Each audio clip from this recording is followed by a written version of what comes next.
एखाद्या दिवशी भाजीसाठी वाटण वाटायचा कंटाळा आला तर वाटण न घालता सुद्धा बटाट्याची अशी तर्रीदार आणि चविष्ट भाजी बनवून पहा।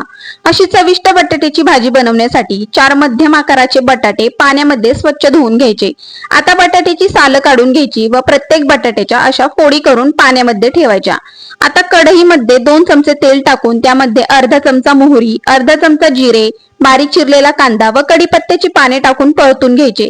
त्यानंतर यामध्ये पाव चमचा हळद टाकून पुन्हा चांगले परतून घ्यायचे। आता यामध्ये बारीक चिरलेला टोमॅटो टाकून मऊ होईपर्यंत परतून घ्यायचा। त्यानंतर यामध्ये मसाले टाकायचे। 1 चमचा धने पावडर, 1 चमचा लाल तिखट, 2 चमचे कांदा लसूण मसाला टाकून मसाले चांगले परतून घ्यायचे व चवीपुरते मीठ टाकून मिक्स करून घ्यायचे व 1 मिनिट झाकण ठेवून शिजवून घ्यायचे। झाकण काढून यामध्ये बारीक चिरलेली कोथिंबीर व बटाट्याच्या फोडी टाकून मसाल्यांमध्ये चांगल्या मिक्स करून घ्यायच्या व यामध्ये गरजेनुसार गरम पाणी टाकून बटाटे शिजण्यासाठी झाकण ठेवायचे। झाकण काढून यामध्ये भाजलेल्या शेंगदाण्याचा कूट टाकून भाजीत मिक्स करून घ्यायचा। कोणतेही वाटण न घालता चमचमीत अशी बटाट्याची भाजी झटपट बनवून तयार आहे।